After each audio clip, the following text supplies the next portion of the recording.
We'll start by thanking Paul and the St Nicholas Church for allowing us to use their facilities for this community meeting, and thank all of our speakers who've made time to be with us today to speak on this issue. I'm not going to say much, I'm going to get straight into it. And our first speaker tonight, live on video link from WA, is Jane Brennan, who is the CEO of Toxic Free Australia. Thanks, Jane, all yours. Thank you so much for the introduction, and hello to everybody in New South Wales. I'm speaking to you today from the lands of the Whadjuk Noongar people here in Boorloo, which is Perth, Western Australia. Now, I hope I'm not going to have too much difficulty here, but I hope you can bear with me for a moment while I open my presentation so that you can see that. There we go. And hopefully you can all see this now. Someone please do let me know if you can't see my slides right now. So the threat of waste incineration in regional New South Wales, it's a real thing, and it's certainly something for communities all over regional New South Wales to be concerned about for very good reason. But just to give you some background about why this is happening in Australia, because it's certainly not just New South Wales that are facing the threat of incineration. It's an issue that's across the country and being very heavily felt in Victoria, New South Wales and Queensland right now. So you might remember Scott Morrison announcing the world's first waste export ban back in 2018. And at that time, what that announcement drove, and it was a good decision to make. We shouldn't be exporting our waste to countries who can't safely and effectively manage it. But what it did was it drove this agenda for waste management across Australia, with all roads leading to incineration outcomes, whether that's directly in a waste incinerator or as burning refuse-derived fuel or process-engineered fuel, or chemical recycling, which is sometimes called pyrolysis and gasification, and their incinerator technologies. At the end of the day, the total sum of our federal waste management policy and guidelines leads to incineration outcomes.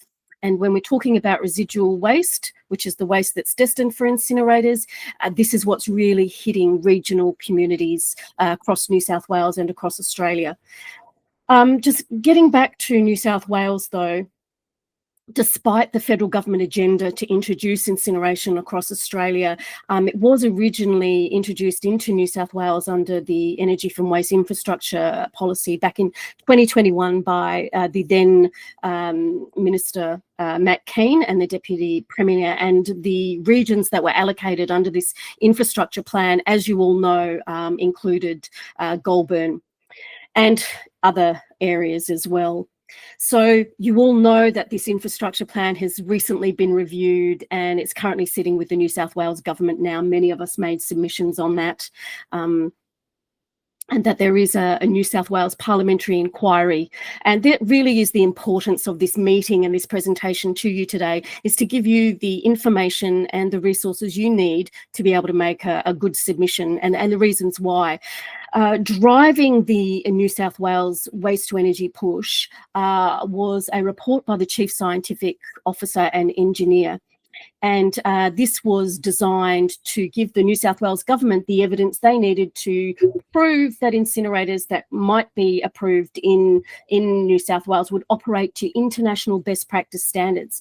So we went through that report, the New South Wales Chief Engineer's report, with a fine-tooth comb, and we're very concerned about it because it doesn't prove that incinerators will operate to international best practice standards. And here's a quick summary of our analysis of that Chief Scientific Jane, can I just interrupt you for a second? We have a technical issue here. Your presentation is coming back to us in inverted presentation. So what I'll do is I'll step between yourself and our presentation of yours, and you can just prompt me to go to the next slide, if you would, please.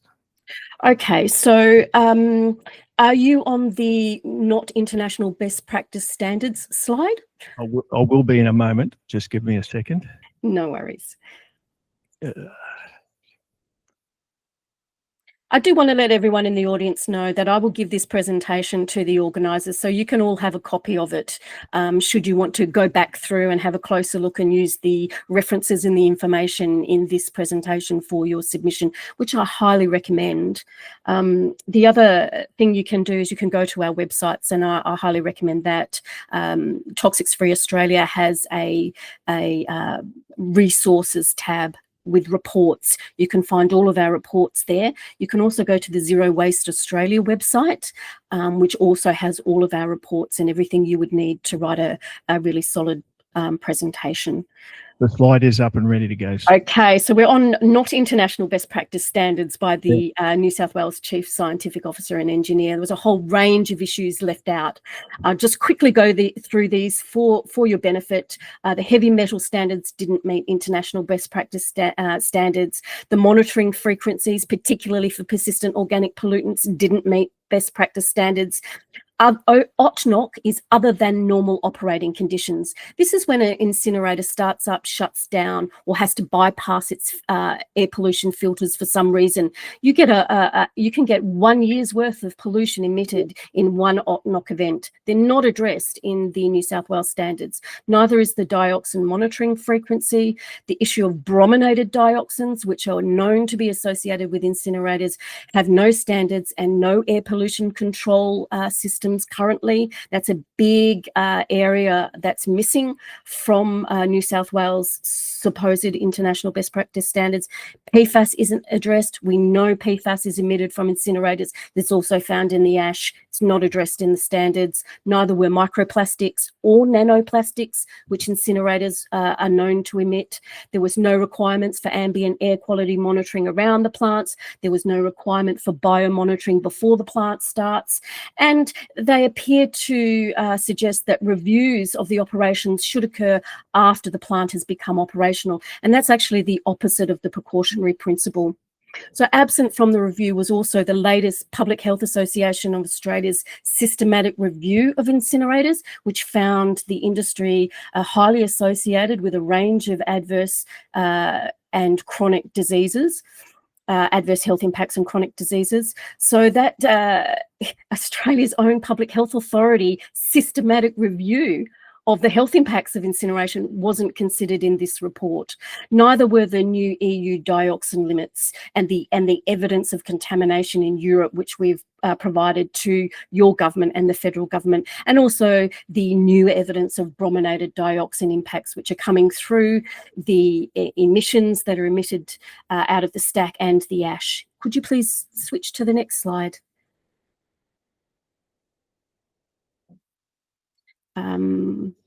I'm hoping that you are on the 3 diagrams of the types of incinerators. Yep. So we've got mass combustion, which is the main waste to energy incineration. And I don't know if you can see in this slide, but the largest part of a waste to energy incinerator is the air pollution control unit. So most incinerators or waste to energy projects end up being a moving grate technology, where the waste is fed into a bunker.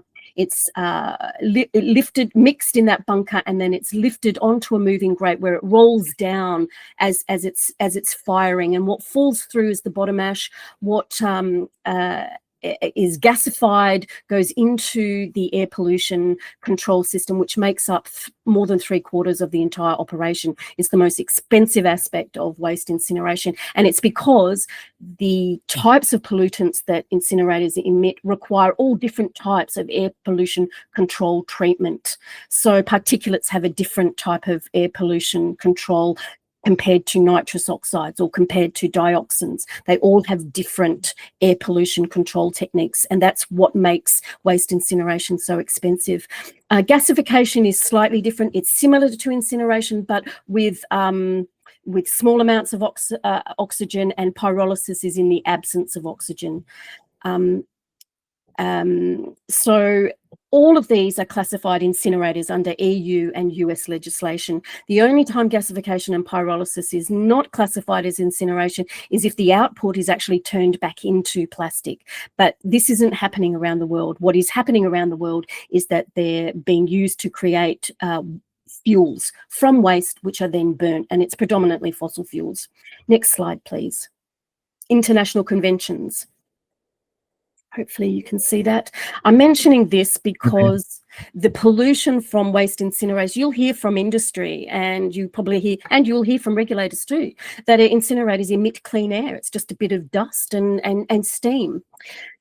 This is not truthful. Incinerators are the subject of at least 3 international conventions because of the serious nature of the pollution. The Stockholm Convention is concerned with persistent organic pollutants like dioxin, furans, and bromines. And that convention identifies waste incineration as a prime source of those persistent organic pollutants. And as signatories to these conventions, we're obliged not to generate these pollutants. The Minamata Convention is concerned with mercury pollution, and that convention identifies waste incineration in the top 5 global sources of mercury pollution. The Basel Convention addresses hazardous waste, and they identify waste incineration because the ash that incinerators produce is classified as hazardous waste and must be treated accordingly. And we're obliged under these conventions to abide by the recommendations of them. And incinerators have been identified in all 3 of these conventions. So the next slide, please, is just really to show you that the issue of ash is really significant. Incinerators don't eliminate waste. What they do is they take waste and reduce it to a quarter of its size, but turn it into toxic and hazardous waste ash, which is causing problems all over Europe. And there's some reports here which you can find on our website, which will help you understand the serious issue of pollution from the ash. It leaves the site, it contaminates the environment, it's very bad for worker health and public health and the environment. Next slide, please, which should be biomonitoring studies. Now, the reason I'm mentioning this is because this is new emerging evidence that's coming out of Europe right now. So independent scientists and civil society organisations that have been working around incinerators in Europe and reporting adverse health impacts and environmental impacts for decades have started to produce the science to prove this. And so what they did is they looked at the levels of dioxins and other persistent organic pollutants that are showing up in the dairy, the eggs, the meat, the soil, the moss, the grass. You know, they're biomonitoring around these plants. And some of these plants are international best practice plants. They're the latest models with the most latest EU air pollution control units. And there are no other sources of this pollution around. So it's very clear that the source of pollution is coming from the incinerators and leaving a toxic legacy in the areas around the plants where they're operating. So this is of key concern to regional food growing communities because food safety is prime. And what else is I haven't been able to include in this presentation, but is the latest evidence of PFAS emissions being found in the schools and the communities in the air around these plants. So that's another emerging issue is for the surrounding community, not only in terms of breathing in PFAS, but we know PFAS is a persistent organic pollutant. Northern New South Wales already has a major PFAS problem. Waste incinerators are a prime source of them. So next slide, please. The contamination in the Sic Tom incinerator in Paris led to 12 million people being advised that they could no longer eat their backyard eggs or grow produce in their backyards. And this independent research that was done by the French organisations and our colleagues at Toxico Watch was confirmed by the French Health Department, who released a report on that. We have that report and I can share it with you too, but there's been a lot of media reporting on this, showing that eggs particularly had unsafe levels of dioxin in them as a result of the incinerator operating nearby. So we know from the public, next slide, please. You should see some beautiful cows and green fields there. So the Public Health Association of Australia, in their systematic review, concluded that new incinerators should be located away from areas of food production and that food grown near an incinerator should be avoided. It makes no sense to put waste incinerators in food growing regions, and really the New South Wales government needs to step in and reverse this trajectory as soon as possible. How we can ignore the Public Health Association of Australia and other scientists on the significant issue of contamination around these plants and put incinerators in food growing regions makes no sense at all. Next slide, please. You should see some terrible photos here of all of the explosions and fires that are associated with this industry as well. So there's a wonderful organisation in the EU we work with called Arnica, who have been documenting the fires and explosions at incinerator plants all over Europe, and they've created this fantastic map, interactive map, so you can click on those little icons and find out about the location and the incinerator involved and what happened there. Next slide, please. You will also hear, but they use incinerators all over Europe. So, you know, I've seen them in Paris and in Germany. They, you know, put art all over them and ski slopes. They're all wonderful.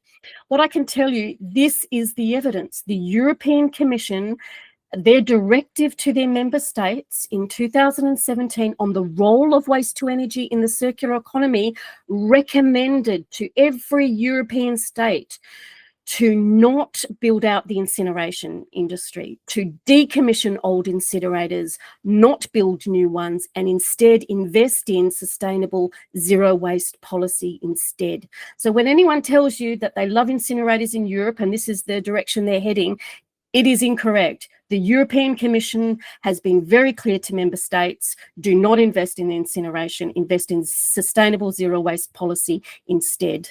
Next slide, please. And you should have two little graphs there. These are references for you to demonstrate that waste to energy incineration is the most expensive way to make energy, and it's also the most carbon polluting way to make energy. In fact, it's almost twice the carbon pollution of gas and more than coal even. Next slide, please. So to give you some resources, you should see our National Toxics Network and Zero Waste Oz report here. We wrote this report in 2013. This is and the associated fact sheet. This report is still as valid today as it was back in 2013, and it has some very useful case studies. And one I want to highlight for you is the gasification plant in Wollongong. The campaign was known as Swerve the Swerve, the Solid Waste to Energy Recovery Facility. Swerve the Swerve campaign was very successful in stopping further gasification plants in Australia, but the Wollongong example was spectacular. Not only did it breach all its licence and pollution emissions limits, it cost that Wollongong council a lot of money. It absolutely failed. Next slide, please. Because gasification is not suitable for municipal solid waste. It was designed for and by the coal company for homogeneous materials like coal and gas. It's not suitable for municipal solid waste at all. And examples all over the world can demonstrate that. The other really important document which will help you with your submission is our Eunomia report. And this is a really important one because I have not been able to locate any government agency or organisation in Australia that has assessed Australia's options for residual waste management. You would think that would be something that the government or a think tank might do before introducing the most expensive and polluting technology to manage the smallest fraction of our waste stream. But hey, our organisation jumped in there and did that analysis. We engaged an independent consultant to look at Australia's situation with residual waste, our policies, our waste flows, and the options available to us. And that independent assessment concluded that waste incineration was the worst option for Australia in terms of costs to our climate, costs to our environment, our air quality, and costs to health. Next slide, please, which should be waste incineration and the environment driving the triple planetary crisis. This is our most recent report. This is a international systematic report, review of the operations of the industry across the world, with case studies from all over the world. This report confirms that waste incineration is one of the driving forces of the triple planetary crisis. It's driving climate change, it's driving biodiversity loss, and it's driving novel entities, which is chemical pollution. You can access this report and the webinar that explains it on our website as well, and I highly recommend you do. Down the bottom here, you'll find our website, our two websites, Toxics Free Australia and Zero Waste Australia, where you'll find this report and webinars that explain it. But very quickly, because I know I've probably run out of time, the solutions exist, and zero waste city models are working all over Europe. Here are some reports on the case studies of these zero waste city models. And zero waste city model, in short, is really about cities investing in better collection and source separation of our waste to reduce our residual waste volume to the smallest fraction we can possibly get it, by investing in reuse, recycling, composting, all of those other great zero waste practices and policies we can easily implement. They're far, far cheaper, and they're far, far more effective than waste incineration. And here are the case studies to prove that in Zero Waste Europe.